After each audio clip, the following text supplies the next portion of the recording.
लेखिएको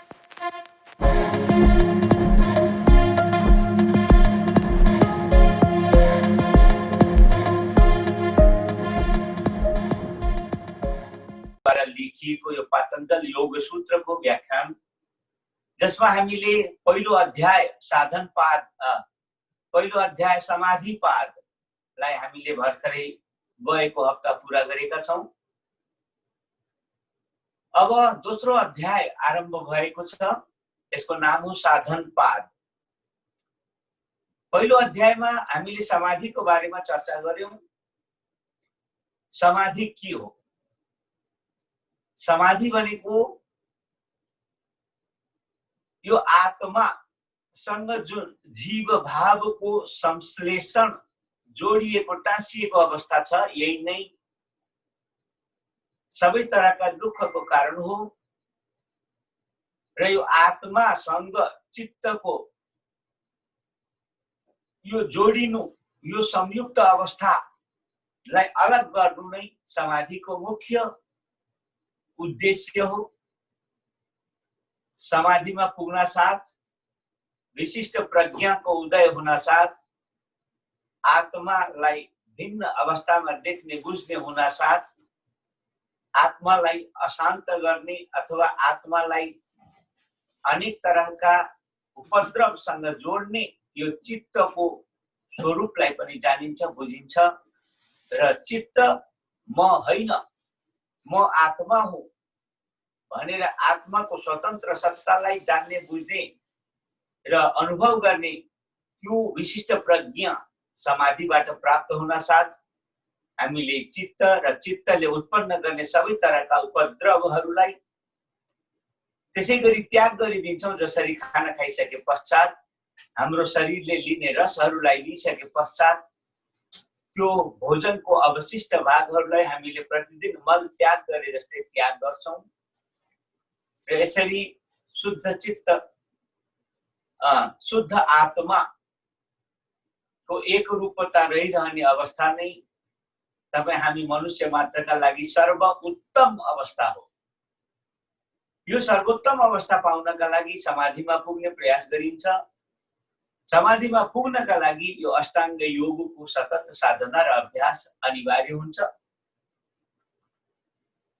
समाधि पादमा समाधिको यत्रो चर्चा गरियो,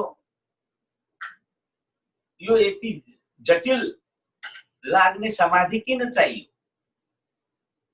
यो प्रश्न उठ्न सक्छ। समाधि तपाईं हामीलाई अनेक तरहले प्राकृतिक अप्राकृतिक अनेक तरहका जो दुःख हामीले भोगिरहेका छौं, जन्म र मृत्युको चक्रमा हामीले अनेक तरहका दुःखहरू जो भोगिरहेका छौं, यो सबै तरहको दुःखबाट मुक्त, जन्म न मर्न नपर्ने अवस्था, आत्माको सदा आनन्द रूप अवस्था, आफ्नै स्वरूपमा सधैँ रहिरहने अवस्था प्राप्त नगरेसम्म हाम्रो जीवनमा दुःखको अन्त्य हुँदैन। त्यही दुःखको अन्त्यका लागि समाधि आवश्यक हुन्छ। समाधिमा पुग्नका लागि अरु अष्टाङ्ग योगका अरु भाग, अरु विभागहरू, योग, आसन, प्राणायाम इत्यादि जरुरी हुन्छ। पहिलो अध्यायमा समाधिको महत्व बताएपछि अब दोस्रो अध्यायमा महर्षि पतञ्जलि साधन बताउँदै हुनुहुन्छ। उपाय, साधन अर्थात् उपाय, समाधिमा पुग्ने उपाय। समाधिमा कुन उपायले पुगिन्छ, के कसरी समाधिमा पुगिन्छ? तो समाधिमा पुग्ने हाइवे, समाधि डेस्टिनेसन हो भने त्यो डेस्टिनेसनमा पुग्ने हाइवे यो साधन पादमा, यो दोस्रो अध्यायमा महर्षि पतञ्जलि चर्चा गर्दै हुनुहुन्छ। तपाई हामी योगका साधकहरूलाई यही अध्याय विशेष कामको अध्याय हो। यो भन्दा अघिल्ला या यो भन्दा पछिल्ला अध्यायहरू त खाली सुनाउनका लागि सुनाइएको मात्रै हो, किनकि यो दोस्रो अध्यायमा नै सबै तरहका साधनहरूको चर्चा गरिएको छ। जुन साधनले, जुन प्र्याक्टिस प्र्याक्टिसले, जुन अभ्यासले हामी समाधिमा पुग्न सक्छौं, ती सबै उपायहरू यसमा चर्चा गरिएको छ। र यो तपाई हाम्रा लागि सबैभन्दा पहिले जान्न पर्ने अध्याय हो। जुन योग साधकले यो अध्यायलाई जानेन या अभ्यास गरेन, त्यसले योग साधनालाई पूर्ण रूपमा जान्न सक्दैन या बुझ्न सक्दैन या गर्न सक्दैन। यही कुरालाई जानेर बुझेर आउनुहोस् अब त्यो अध्याय साधन पादको चर्चा गरौँ। साधन पाद अन्तर्गत सबैभन्दा पहिलो सूत्र छ तप स्वाध्याय ईश्वर प्रणिधानानि क्रिया योगः। अर्थात् यदि तपाईलाई समाधिमा पुगेर सबै तरहका दुःखबाट निवृत्ति चाहिएको छ भने, योग साधना गरेर सिद्ध बन्नु छ भने तपाईले केही क्रिया, केही काम गर्नुपर्छ। ती काम के हुन् त भन्दा तप अर्थात् तपस्या। तपस्या शब्दको अर्थ कष्ट सहन सक्ने क्षमताको विकास। हामी कहीँ पनि बसेर ध्यान गरौँ, एकैछिनमा जिउ दुख्न थाल्छ, अझ त्यो भन्दा पनि चाँडै आँखा बन्द भएका कारण मन छटपटाउन थाल्छ। यसरी ध्यानमा बस्दा मनमा हुने छटपटी या शरीरमा हुने अनेक तरहका पीडा या अनेक अवस्थाले हामीलाई एक प्रकारको कष्ट अनुभव हुन थाल्छ। यो सबै प्रकारको कष्टलाई सहने मनले बाहिर आँखा खोलेर बाहिर हेर्न खोजेको भए तापनि आँखा बन्द राखिराख्नु। शरीरमा, ढाडमा, कम्मरमा, खुट्टामा कई भागमा अनेक तरहका दुःख या पीडा अनुभव हुन थाल्छ। त्यसलाई पनि सही राख्ने, सहन गरिराख्ने। यही योग साधना गर्दा हुन आउने कष्टहरूलाई सहन शक्तिको प्र्याक्टिस, सहन शक्तिको अभ्यास नै तप हो, तपस्या। अनि तप, स्वाध्याय, ईश्वर प्रणिधान, यी तीनटा काम योग साधना गर्ने योग साधकका लागि सबैभन्दा मुख्य कुरा हुन्। यही कुरा यो साधन पादको पहिलो सूत्रमा महर्षि पतञ्जलिले संकेत गर्नुभएको छ। तपः स्वाध्याय ईश्वर प्रणिधानानि क्रिया योगः।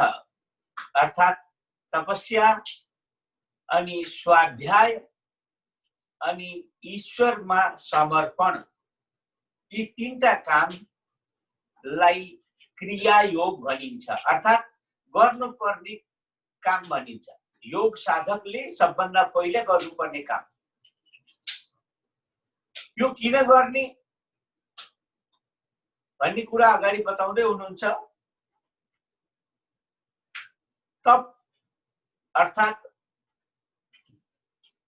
योग साधना गर्दा उत्पन्न हुने अनेक तरहका कष्टहरूलाई सहन गर्ने सहन शक्तिको विकासका लागि सहने प्र्याक्टिस, सहने अभ्यास नै तप हो।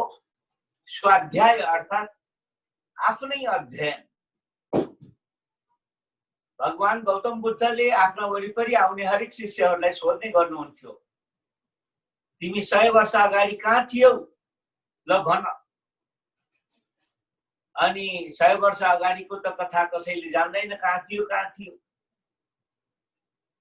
अनि फेरि सोध्नुहुन्छ, त्यसो भए 100 वर्ष पछाडि तिमी कहाँ हुनेछौ, त्यो कथा, त्यो कुरा भन। अब यो पनि कसैले उत्तर दिन सक्दैन थियो। 100 वर्ष पछाडि हामी कहाँ भइन्छ, कुन रूपमा भइन्छ। अनि 100 वर्ष अगाडि पनि हामीले हाम्रो सत्तालाई देख्दैनौं, बुझ्दैनौं, जान्दैनौं। 100 वर्ष पछाडि पनि हामीले कहीँ कतै आफैलाई भेटाउँदैनौं।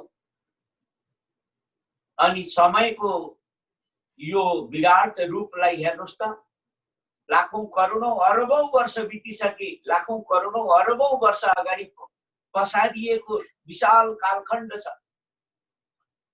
यति लामो अरबौं अरबौं अरबौं वर्षको अनन्त वर्षको यो कालखण्डमा 150 वर्षका लागि तपाईँ हामी यहाँ कहाँबाट आइपुग्यौं? हाम्रो यथार्थ रूप के हो? यो सबै कुरा जान्ने, सोध्ने, खोज्ने, विचार गर्ने अनि हामीले जान्न नसकेर जानकारहरूका शास्त्रहरू या कुराहरू सुन्ने, पढ्ने कुरा नै यहाँ स्वाध्याय शब्दले बुझ्नु पर्दछ। तपस्या गर्ने, स्वाध्याय गर्ने अनि ईश्वरमा समर्पित हुने, यी तीनटा काम नगरेसम्म हामी ठीक योग साधना गर्न सक्दैनौं। या समाधिमा पुग्ने उपाय मध्येका यो सबैभन्दा प्रमुख उपाय हो, प्रमुख साधन हो।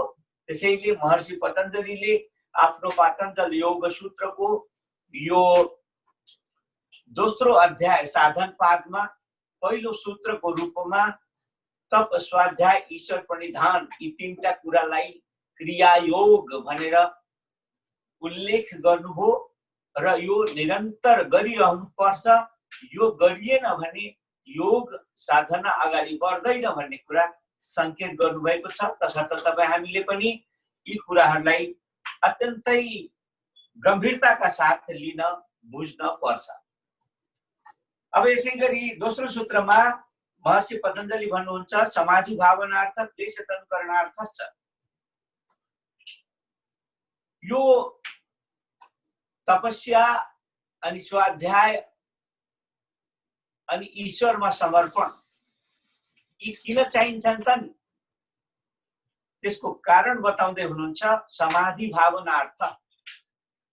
समाधि सिद्ध गर्नका लागि यो गर्नुपर्छ। अनि क्लेश तनुकरणार्थश्च, क्लेश अर्थात समाधि सिद्ध गर्न हिँड्दै गर्दा योग साधनामा निरन्तर लागिरहँदा हामी भित्र अनेक तरहका दुःख, कष्ट, क्लेशहरू उत्पन्न हुन्छन्। ती क्लेशहरूलाई पनि घटाउनका लागि, ती क्लेशहरूलाई हटाउनका लागि पनि यो तप, स्वाध्याय र ईश्वर प्रणिधान यी तीनटा काम नियमित रूपमा हामीले गरिरहनु पर्छ। यसै गरी तेस्रो सूत्रमा भन्नुहुन्छ अविद्या, अस्मिता, राग, द्वेष, अभिनिवेशाः, क्लेशाः। समाधि सिद्ध गर्न हिँडेका योग साधकहरूलाई कस्ता प्रकारका दुःखहरू, क्लेशहरू आइपर्छन् त भन्ने प्रश्नको उत्तर दिँदै यो तेस्रो सूत्रमा 5 प्रकारका क्लेशहरूको चर्चा गर्दै हुनुहुन्छ महर्षि पतञ्जलि। पहिलो अविद्या, दोस्रो अस्मिता, तेस्रो राग, चौथो द्वेष, पाँचौं अभिनिवेश। यी 5 तरहका क्लेशहरूले गर्दा हामीलाई समाधि सिद्ध हुन अनेक विघ्नहरूको रूपमा यिनीहरूले काम गरिरहेका हुन्छन्। अनि यसै अध्यायको अघिल्लो सूत्रमा महर्षि पतञ्जलि भन्नुहुन्छ यी 5 वटा क्लेशमा जो पहिलो क्लेश छ अविद्या, यही अविद्या नै वास्तवमा अरु 4 वटा क्लेशका पनि कारण हुन्। यही अविद्याले नै अरु 4 वटा क्लेशलाई पनि उत्पन्न गर्छ। अविद्या क्षेत्रम उत्तरेषां प्रसुप्त तनुविच्छिन्नोदाहरणाम्। अविद्या नै अरु 4 प्रकारका क्लेशहरूको पनि जनक हो। अस्मिता, राग, द्वेष, अभिनिवेश यी अरु 4 तरहका जो क्लेश माथि बताइयो त्यो क्लेशको पनि मुख्य कारण अविद्या नै हो। अब यो अविद्या सबैभन्दा ठूलो दुःख, समाधि सिद्ध गर्नका लागि सबैभन्दा ठूलो बाधक हो भने यो अविद्याको स्वरूप के हो, अविद्याको डेफिनेसन के हो, अविद्याको परिभाषा बताउँदै महर्षि पतञ्जलि यो साधनपादको 5औं सूत्रमा 5औं सूत्रमा भन्दै हुनुहुन्छ अनित्य, असुचि, दुःख, अनात्मसु, नित्य, सुचि, सुख, आत्मख्याति अविद्या। अर्थात अनित्यलाई नित्य मान्ने अनि असुचि, अपवित्रलाई पवित्र मान्ने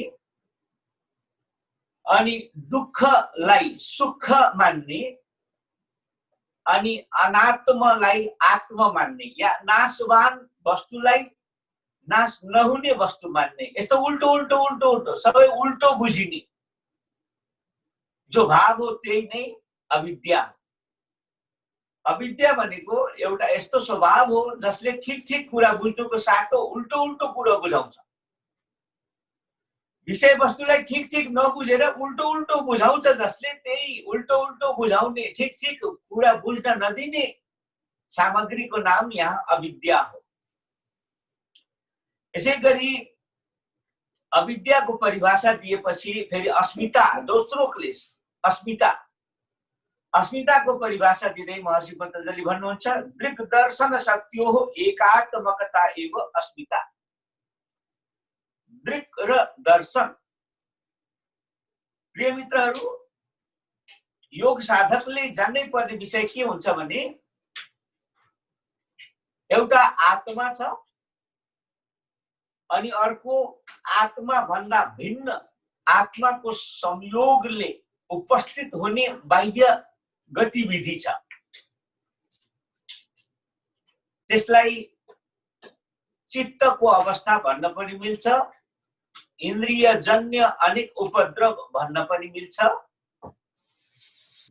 मूल रूपमा आत्मा छ र आत्माको चेतनताले गर्दा, आत्माको सत्ताले गर्दा अनेक तरहका चित्तमा चित्त जन्मिन्छ या मन बुद्धि चित्त अहंकार यी अन्तस्करणहरूको प्रादुर्भाव हुन्छ। यी मन बुद्धि चित्त अहंकारलाई पनि इन्द्रियहरूले सपोर्ट गर्छन् र इन्द्रियहरूको सपोर्टले बाहिरका सांसारिक विषय वस्तुको बोध हुन्छ। यी सबै कुरा आत्मा भन्दा भिन्न हुन्। आत्मा नितान्त भिन्न चीज हो। जसरी हामी एउटा घरमा बस्छौं, घर आफैमा भित्ता कोठा आदि इत्यादि भएको एउटा भिन्न वस्तु हो भने घरभित्र बस्ने र अनेक तरहका खाना बनाउने, खाने, दिशा पिसाब गर्ने, सुत्ने, उठ्ने, वाद विवाद गर्ने, अनेकन गतिविधि, अनेकन उपद्रव गर्ने मान्छे तपाईँ हाम्रा गतिविधि भिन्न चिज हुन्। घर भिन्नै हो, तपाईँ हामीले गर्ने गतिविधि भिन्न हुन्। ठिक त्यसै गरी आत्मा भिन्न हो र आत्माको सत्तामा, आत्माको आधारमा, आत्माको बलमा अनेकन चित्त अहंकार मन बुद्धिले गर्ने एक्टिभिटी गतिविधिहरू भिन्न हुन्।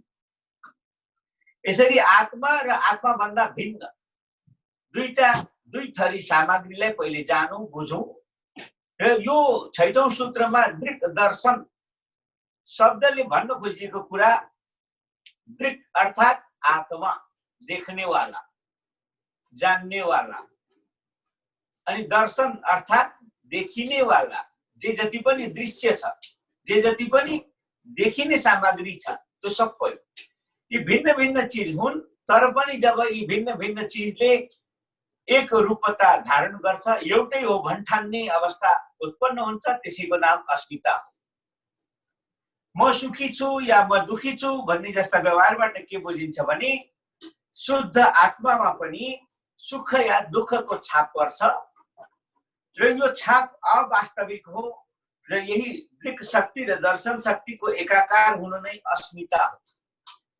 यद्यपि शरीर आत्मा होइन, तर हामीलाई के भान हुन्छ भने जहिले पनि शरीरै आत्मा हो भन्ने भान हुन्छ। यही भान जो गलत हो आफैमा, यही भान नै अस्मिता हो। यो अविद्याले दुःख दिए जस्तै अस्मिताले पनि हामीलाई दुःख दिइरहेको हुन्छ। त्यसै गरी 7औं नम्बर सूत्रमा महर्षि पतञ्जलि भन्नुहुन्छ सुखानुसयी रागः। तपाईँ हामीलाई जहिले पनि सुख चाहिएको हुन्छ, सुख खोज्दै हिँड्ने जो हाम्रो स्वभाव हो, जो हाम्रो चित्त हो, त्यसैलाई यहाँ राग भनिएको छ। सुख खोज्ने बानी, सुख खोज्ने स्वभावलाई राग भनिन्छ। त्यसै गरी दुःखानुसयी द्वेषः 8 नम्बर सूत्रमा महर्षि पतञ्जलि द्वेषको परिभाषा भन्दै हुनुहुन्छ। द्वेष भनेको के हो? राग द्वेष। दुःखलाई पछ्याउने चित्तको स्वभावलाई द्वेष भनिन्छ। अर्थात् तपाईँ हाम्रो चित्तले त्यस्तो काम पनि गरिराखेको हुन्छ जुन काम गर्दै जाँदा पछिबाट त्यसको फलस्वरूप दुःख उत्पन्न हुन्छ। दुःख उत्पन्न गराउने काममा हाम्रो चित्त जो लागिरहेको छ यो यसैलाई द्वेष भनिएको छ। अर्थात् दुःखको कारण पनि यसलाई भन्न सकिन्छ। यसै गरी 5 वटा क्लेशहरूमध्ये पहिलो अविद्या, दोस्रो अस्मिता, तेस्रो राग, चौथो द्वेष र पाँचौं हो अभिनिवेश। अभिनिवेश भनेको जीवन प्रतिको ममता। विद्वान बुद्धिमानहरूले पनि आफ्नो जीवन प्रति ममता या माया गरेको पाइन्छ, जीवनलाई जोगाउने प्रयत्न गरेको पाइन्छ। यही जीवनलाई जोगाउन गरिने जो प्रयास हो, जीवन प्रतिको जो मोह भाव हो, जीवन प्रतिको मोह भाव नै यहाँ अभिनिवेश हो, जो आफैमा एक प्रकारको क्लेश हो। यही मोहले नै अनेक तरहका दुःख, अनेक तरहका योग साधनालाई विघ्न बनेर यिनीहरू उपस्थित हुने गर्छन्। यिनै 5 तरहका क्लेशहरूलाई हामीले राम्ररी चिन्नुपर्छ, जान्नुपर्छ, बुझ्नुपर्छ र यिनै 5 तरहका क्लेशहरूलाई अनेक अनेक अनेक एंगलबाट, कोणहरूबाट देखेर, जानेर, बुझेर यसलाई हटाउनका लागि अनेकन उपायहरू गर्ने र ती अनेकन उपायहरूद्वारा यसलाई हटाउँदै गयो भने अनि मात्र समाधि सिद्ध हुन्छ र हाम्रो अन्तिम डेस्टिनेसन उपलब्ध हुन्छ। यसै गरी 10 नम्बर सूत्रमा महर्षि पतञ्जलि भन्नुहुन्छ ते प्रति प्रसवहिया सूक्ष्माः। हाम्रो चित्तमा हामीले पहिले पनि यसलाई विचार गरिरहेका छौं, भनिरहेका छौं। त्यो के भने यो हाम्रो शरीरमा जुन चेतना छ, कन्सियसनेस, त्यो चेतना आत्मा हो भने त्यो चेतनाको आधार पाएर यो सम्पूर्ण शरीर सक्रिय भएको छ। त्यही चेतनाको बलमा, जस्तै हामीले घरमा बत्ती बाल्यौं भने, राति अँध्यारोमा बत्ती बाल्यौं भने अनि मात्रै हामीले त्यो उज्यालोको बलमा घरमा कहाँ के छ, म कहाँ कसरी छु, सुतेको छु कि उठेको छु कि खाटमा छु कि भुइँमा छु कि कुर्सीमा छु कि, अथवा आफ्नो अवस्था र कोठाको अवस्था सबै थाहा पाइन्छ। यदि बत्ती बलेन, अँध्यारो भयो भने कही अवस्थामा कोठामा म कोठामा छु कि कहाँ छु भन्ने पनि थाहा हुँदैन र कोठामा छु भन्ने थाहा भइहाल्यो भने पनि कोठामा अगाडि पछाडि दायाँ बायाँ कहाँ के छ भन्ने थाहा हुँदैन। यस्तै विविध कुराहरू थाहा हुँदैन। बत्ती नबलेसम्म कोठाको कुनै पनि कुरा थाहा हुँदैन। भने जस्तै यो आत्मा नभएसम्म यो शरीर मात्रै भएर शरीरले केही पनि थाहा पाउँदैन। त्यसैले यो बत्तीको रूपमा आत्माले काम गरिराखेको छ। सबै कुराको आधार आत्मा। यो आत्मा को आधार पाएर शरीरभित्र अनेक तरहका एक्टिभिटीहरू भइराखेका छन्। तिनै एक्टिभिटीहरू मध्ये आन्तरिक गतिविधिलाई हाम्रा शास्त्रहरूले मन, बुद्धि, चित्त, अहंकार यी 4 नामले सक्रिय रहने अन्तस्करण भनिएको छ। यो अन्तस्करणमा इन्द्रियका माध्यमले अनेक तरहका बाह्य विषय वस्तुहरू आइरहेका हुन्छन्। जसरी समुद्रमा छाल आइरहेको हुन्छ, त्यसै गरी हाम्रा चित्तमा विषय वस्तुहरू आइरहन्छन् छालको रूपमा। जसरी एउटा नदी बगिरहेको हुन्छ, त्यसमा छालहरू आइरहेका हुन्छन्। यी छालहरू आइरहनु गइरहनु नै चित्तमा उठ्ने वृत्तिहरू हुन्। जब यो वृत्तिहरू छालहरू निरन्तर रूपमा आउने यी प्रक्रियाहरू बन्द हुन्छन्, पानी पूर्ण रूपमा शान्त हुन्छ, जमेको तलाउ जस्तो बन्छ, अनि मात्र त्यो तलाउको पिँधमा, तलाउको आधारको रूपमा रहेको आत्मा, त्यस तत्त्वलाई हामीले देख्न, बुझ्न या अनुभव गर्न सक्छौं। यो आत्मा तत्त्वलाई जान्न, बुझ्न जबसम्म यी छालहरू बन्द हुँदैनन्, जबसम्म पानी शान्त हुँदैन, तबसम्म तलाउको पिँधमा रहेको त्यस प्रकारको आधार भूमिलाई, आत्मतत्त्वलाई जान्न सकिँदैन, बुझ्न सकिँदैन। त्यसैले चित्तमा हुने यी अनेक तरहका विक्षेपहरूलाई, चित्तमा उठ्ने अनेक तरहका क्लेशहरूलाई, चित्तमा उठ्ने अनेक तरहका यी सबै दुर्गुणहरूलाई बारम्बार बारम्बार हटाइरहनु पर्छ। चित्तमा उठ्ने यी वृत्तिहरूलाई घटाउँदै जानुपर्छ। चित्तमा उठ्ने यस प्रकारका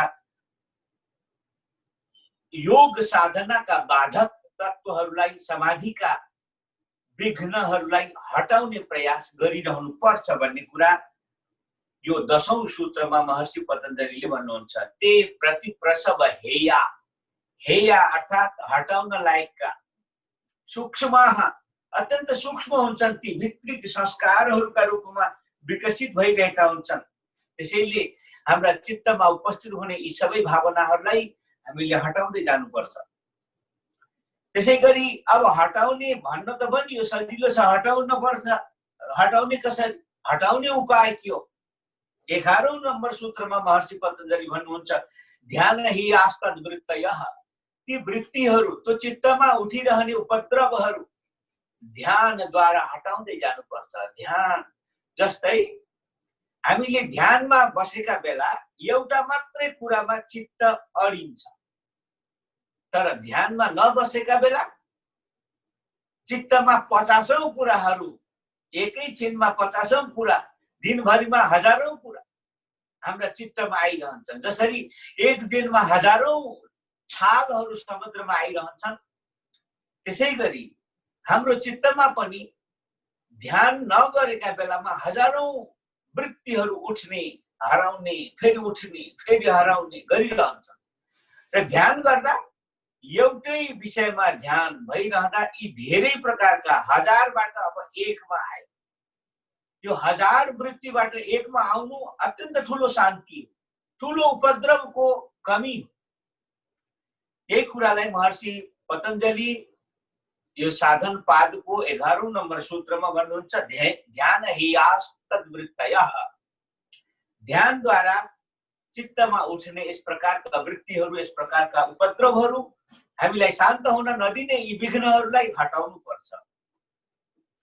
यसैगरी 12औं नम्बर सूत्रमा महर्षि पतञ्जलि भन्नुहुन्छ, क्लेशमूलः कर्माशयो दृष्टादृष्ट जन्म वेदनीयः, यी 5 प्रकारका क्लेशहरू नै अनेक तरहका कर्म र संस्कारका जनक हुन्।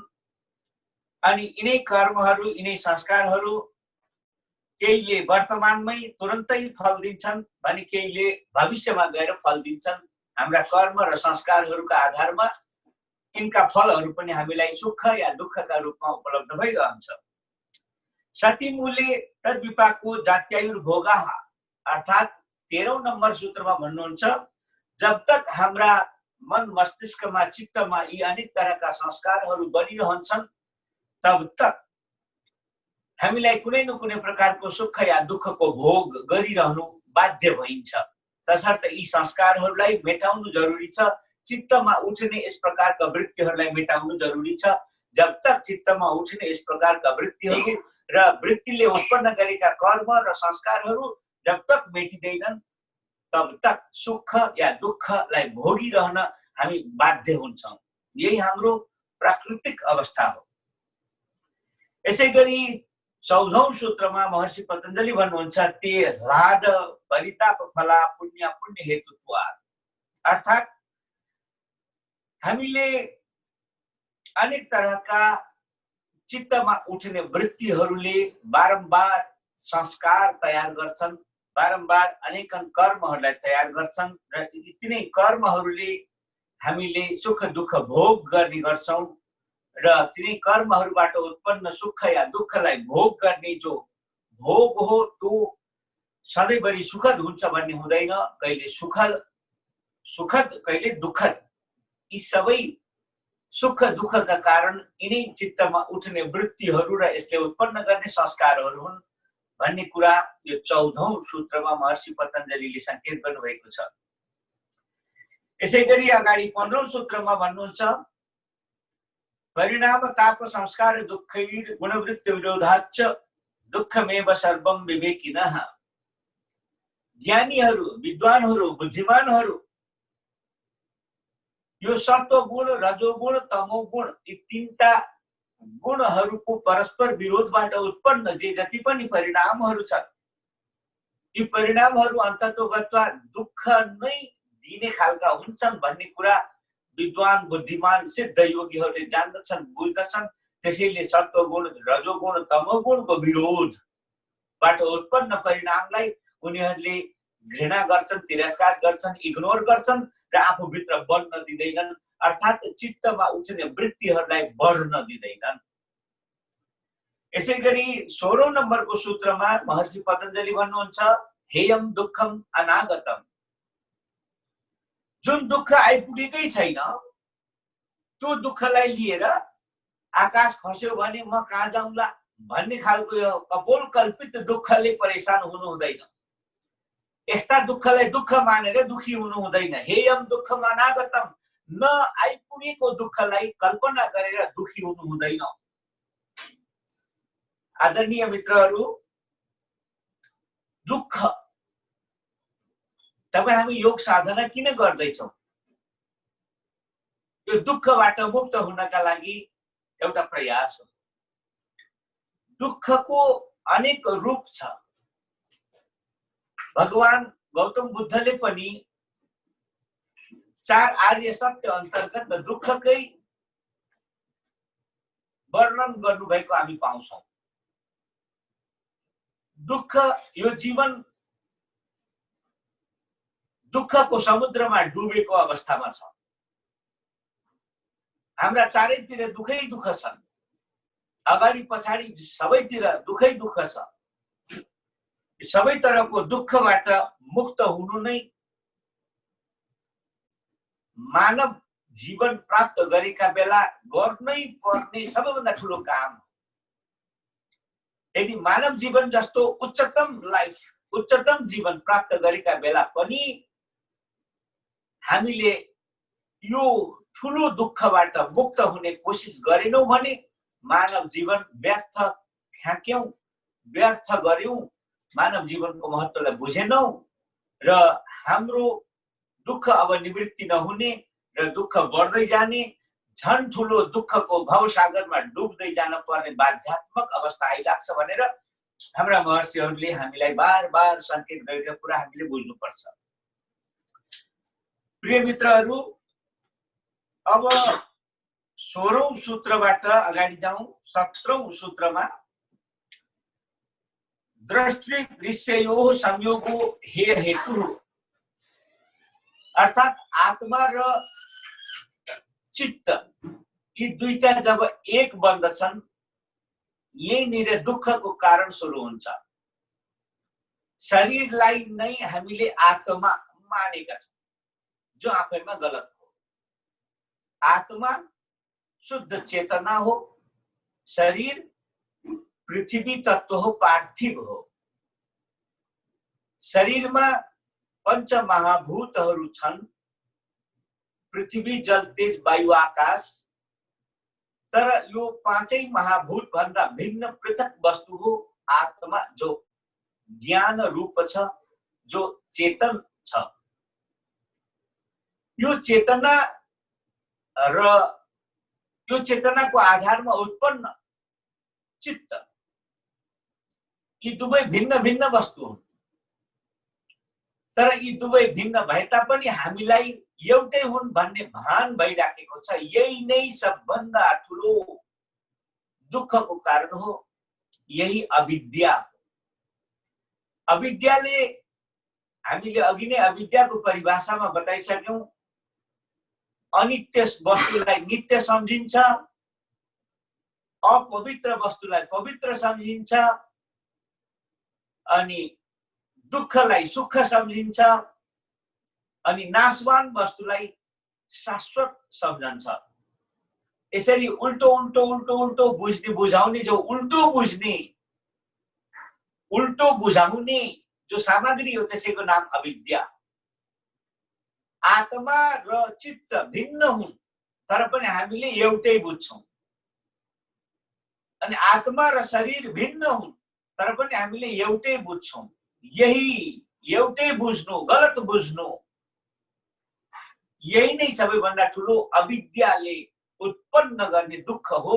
यसलाई हटाउनु पर्छ भन्ने कुरा यो 17औं नम्बरको सूत्रमा दृष्टि दृश्ययोः संयोगो हेय हेतुः, आत्मा र चित्त एउटै हो भन्ने जो भावना हो त्यो चाहिँ खतरनाक छ, त्यो राम्रो कुरा होइन, त्यसलाई हटाउनु पर्छ। अनि 18औं सूत्रमा भन्नुहुन्छ प्रकाश क्रिया स्थितिशीलम भूतेन्द्रियात्मकम भोगापवर्गार्थम दृश्यम। यो आत्मा बाहेकको जे जति पनि वस्तु छ, आत्मा बाहेकको सबै सामग्री, यो के हो भने आत्माका लागि भोग गर्ने साधन हो, सामग्री। यहाँनिर प्रश्न उठ्न सक्छ, हैन, आत्मा नै चेतन हो, आत्मा नै आनन्द हो, आत्मा नै सबथोक हो, आत्मा नै प्रधान हो, हामी नै आत्मा हो, हाम्रो असली स्वरूपै आत्मा हो, हामी आत्मस्वरूप हो, हामी शरीर होइन, हामी चित्त होइन, हामी यो होइन त्यो होइन, हामी नाशवान होइन, हामी आदि इत्यादि अनेक कुरा भन्दै जाँदा ल मानियो ठिक छ हामी आत्मा, मानियो ठिक छ कि हामी चेतन हो, मानियो ठिक छ कि हामी अविनाशी तत्व हो, यहाँ तक त ठिक छ। अब प्रश्न के उठ्छ भने आत्मा जब त्यसलाई भोग पनि लाग्दैन, सुख पनि दुःख पनि केहीले छुँदैन, त्यो अविनाशी हो, त्यो चेतन हो, त्यो आनन्द हो भने अनि यो आत्माले यो शरीर किन पक्रेर बसेको? यो आत्मालाई यो शरीर किन चाहिएको? यो शरीर आत्माका लागि के कामको हुन्छ?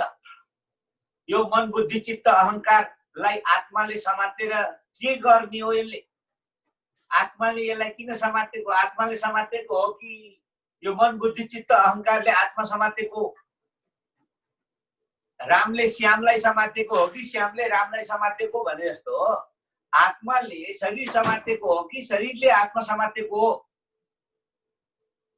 र यस प्रकारको एक अर्कालाई समात्नु आफैमा किन? यदि प्रधान आत्मा हो भने यी अप्रधान चीजहरुमा हाम्रो ध्यान किन? अप्रधान चीजहरुलाई हामीले बिल्कुलै इग्नोर गरेर हटाइदिन किन नसक्ने? यस प्रकारको कुरालाई यो 18औं सूत्रमा भगवान महर्षि पतञ्जलि भन्दै हुनुहुन्छ, यी सबै आत्मा बाहेकका सामग्री, चाहे मन बुद्धि चित्त अहंकार भन्नुहोस्, चाहे इन्द्रियहरू भन्नुहोस्, चाहे हाम्रा कर्मेन्द्रिय भन्नुहोस्, चाहे शरीर भन्नुहोस्, चाहे इन्द्रियहरूका ग्राह्य विषय रूप शब्द गन्ध आदि विषय वस्तुहरू भन्नुहोस्, यी सबै सामग्री आत्माकै भोगका निमित्त हुन्, आत्माको मुक्तिका साधनका निमित्त हुन् भन्ने कुरा यो 18औं नम्बरको सूत्रमा संकेत गरिएको छ।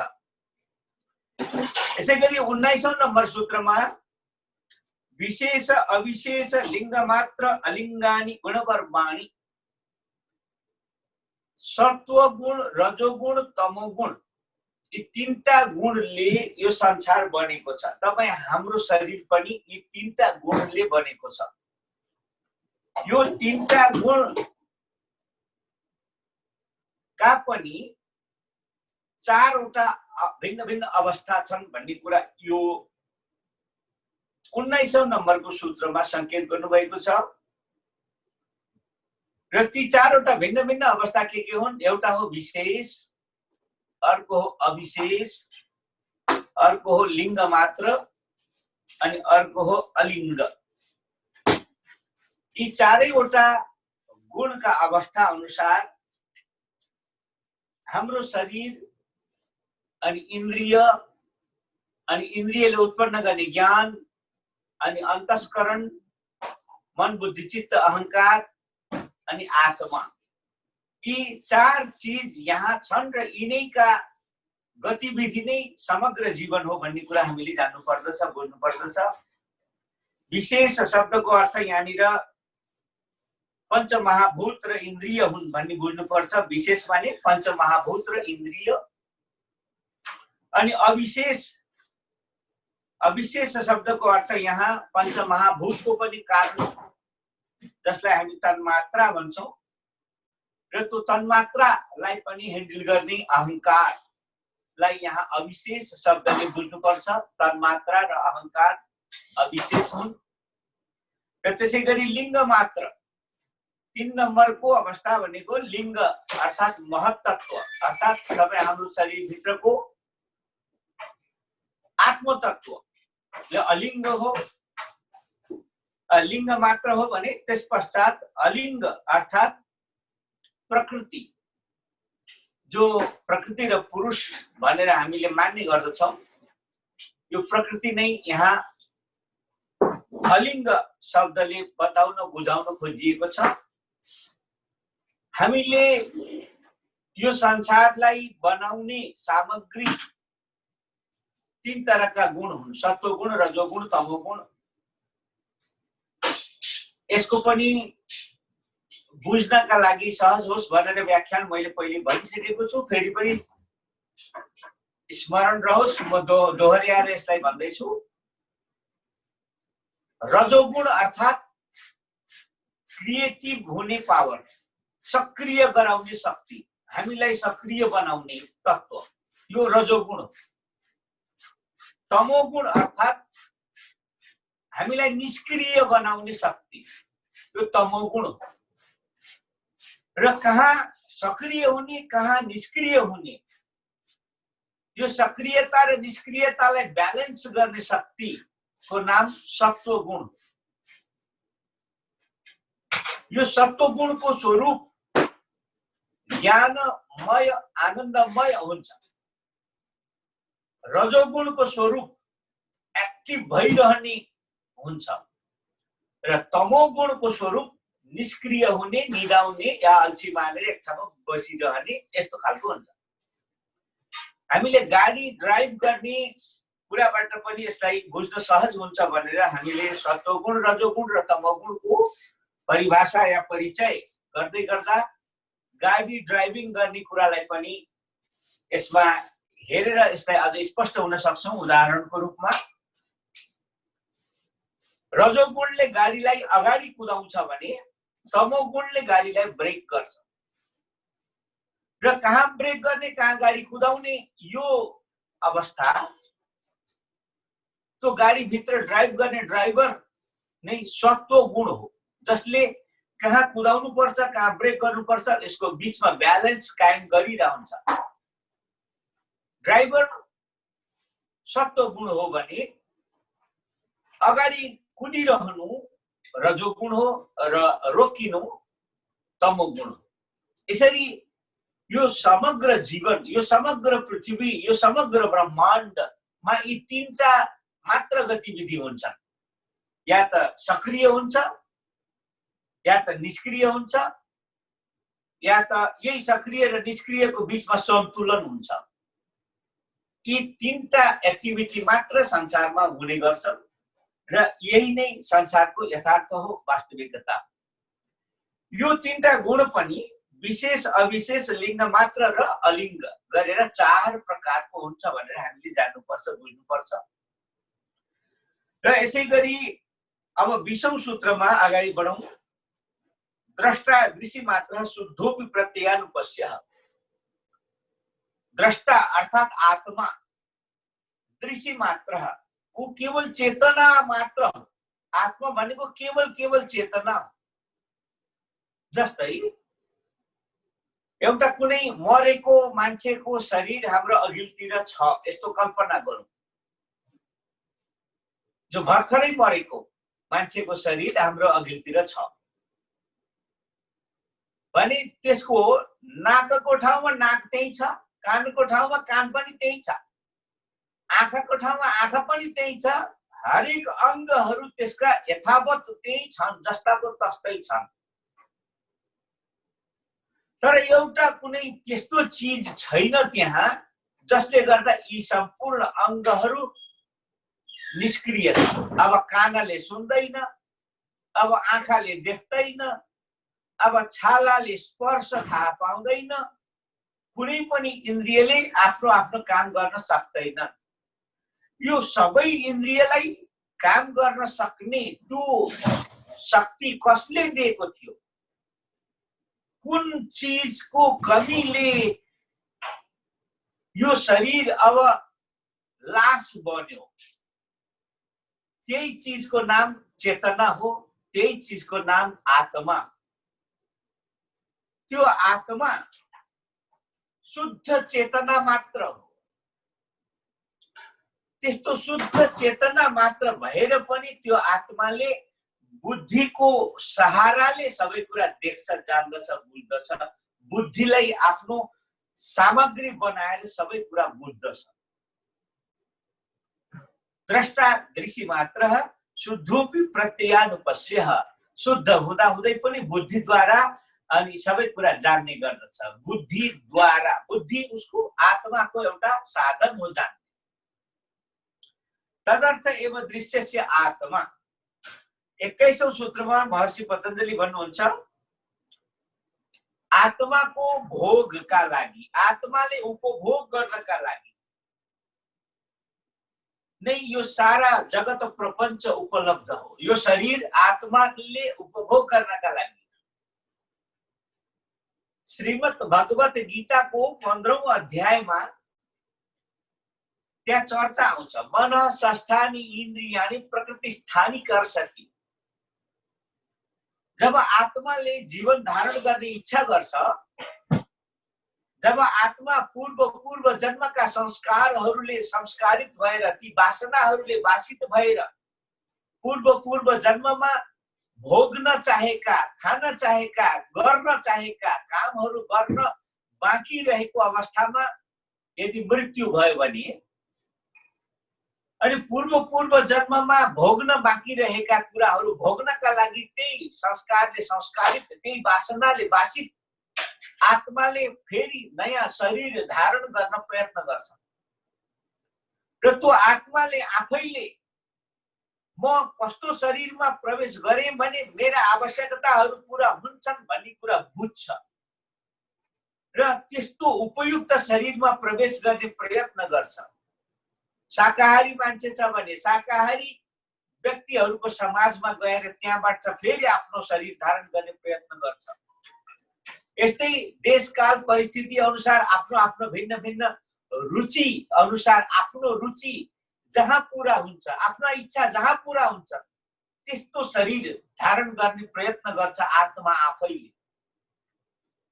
किनकि उसलाई शरीर धारण गर्नु पूर्व जन्ममा जुन जुन रहर मेटिएका छैनन्, तिनै रहर पूरा गर्नका लागि शरीर धारण गर्ने हो। ती रहरहरू पूरा गर्नका लागि शरीर धारण गर्न पर्दा ती रहरहरू कस्तो ठाउँबाट शरीर लियो भने ती रहर पुग्छन् भन्ने कुरा बुझ्छ। राजाको छोरा छ भने गरिब दरिद्रका घरमा गएर जन्मिँदैन, र गरिब दरिद्रको छोरा छ भने राजाका घरमा परिवारमा जन्मन प्रयत्न पनि गर्छ। किनकि त्यहाँबाट उसका धेरै इच्छा आकांक्षा रहरहरू पूरा हुन सम्भावना रहन्छ। यसरी आत्माले नै शरीर धारण गर्छ, आत्माले नै आफ्नो रहर पूरा गर्नका लागि शरीर पक्रेर ल्याएको छ। आत्माले पहिला मन पकड्छ, आत्माले पहिला चन्द्रमाबाट मन समातेर ल्याउँछ र मनले फेरि प्रकृतिबाट छवै तरका इन्द्रियहरूलाई समातेर ल्याउँछ भन्ने यो गीताको पंक्तिको अर्थ। मनः षष्ठानि इन्द्रियाणि प्रकृतिस्थानि कर्षति। गीताको 15औं अध्यायमा यो पंक्ति। यही कुरालाई यो पतञ्जल योग सूत्रको साधन पादको 21औं नम्बरको सूत्रमा महर्षि पतञ्जलिले संकेत गर्दै भन्नुभएको छ, तदर्थ एव दृश्यस्य आत्मा, अर्थात् आत्माले आफ्नो रहर पूरा गर्नका लागि शरीर धारण गरेको हुन्छ। यसैगरी 22औं सूत्रमा महर्षि पतञ्जलि भन्नुहुन्छ, कृतार्थम प्रति नष्टमपि अनष्टम तत् अन्य साधारणत्वात्। जो योग साधनाबाट सिद्ध भएका हुन्छन्, अर्थात् सिद्ध भन्नाले यहाँनिर हामीले पहिलो अध्यायमा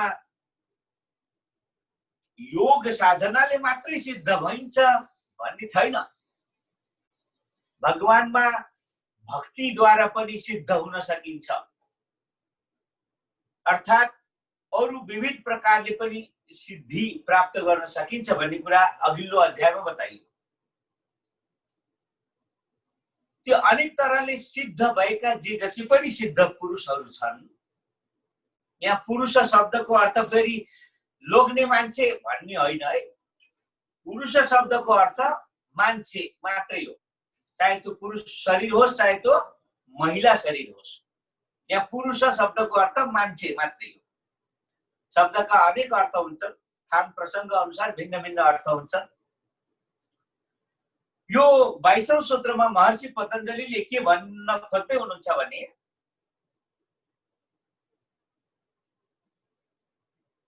जुन महापुरुषहरूका लागि, परम पद प्राप्त गर्ने विशिष्ट व्यक्तिहरूका लागि प्रकृति अर्थात् आत्मा भन्दा भिन्न चीज नष्ट भएको हुन्छ।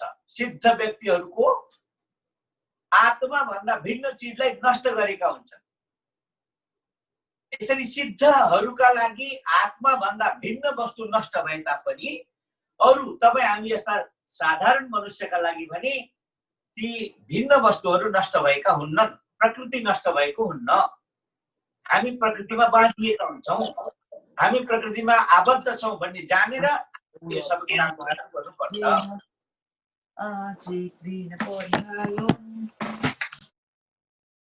अब मैले एउटा दुईटा मात्र सूत्रको चर्चा गर्दै अब यसलाई पूरा गर्दैछु। अब 23औं नम्बरको सूत्रमा स्वस्वामी शक्तिहो स्वरूप उपलब्धि हेतु संयोगः। प्रकृति र पुरुषको संयोगबाट भोग्यत्व र भोक्तृत्वको स्थिति उत्पन्न हुन्छ। अर्थात् आत्मा जब प्रकृतिसँग जोडिन्छ, आत्मा जब चित्तसँग जोडिन्छ, चित्त र आत्माको यो संयोगले नै हामीमा भोग्यत्व या भोक्तृत्व यो भावको विकास गर्छ। भोक्तृत्व अर्थात् आत्माको स्वभाव हो, भोग्यत्व अर्थात् चित्तको या संसारको स्वभाव हो। तस्य हेतु अविद्या। यो जो संयोग हो, आत्मा र संसारको संयोग नै अविद्या हो। जुन अवस्थामा यो संयोग टुट्छ त्यहीनिर आत्मा फेरि शुद्ध भइहाल्छ। यही कुरालाई 25औं सूत्रमा महर्षि पतञ्जलि संकेत गर्दै भन्नुहुन्छ, तत् अभावात् अर्थात् अविद्याको जहाँ अभाव हुन्छ त्यहीनिर संयोगाभावः। प्रकृति र पुरुषको पनि संयोगको अभाव हुन्छ। जहाँ यस प्रकारको प्रकृति र पुरुषको अर्थात् आत्मा र संसारको संयोगको अभाव हुन्छ त्यहीनिर आत्मा केवल आत्मा मात्र रहन्छ, शुद्ध रहन्छ। शुद्ध आत्मालाई नै हामीले यहाँ कैवल्य भन्ने गर्छौं। कैवल्य मुक्ति प्राप्त हुन्छ भन्ने सम्बन्धका यो 25औं सूत्रसम्मको यो संक्षिप्त व्याख्यानसँगै आजको यो हाम्रो स्वाध्याय यो महर्षि पतञ्जलिको पतञ्जलि योग सूत्र यही पूरा हुन्छ। यति भन्दै म आफ्नो वाणीलाई यही पूर्णता प्रदान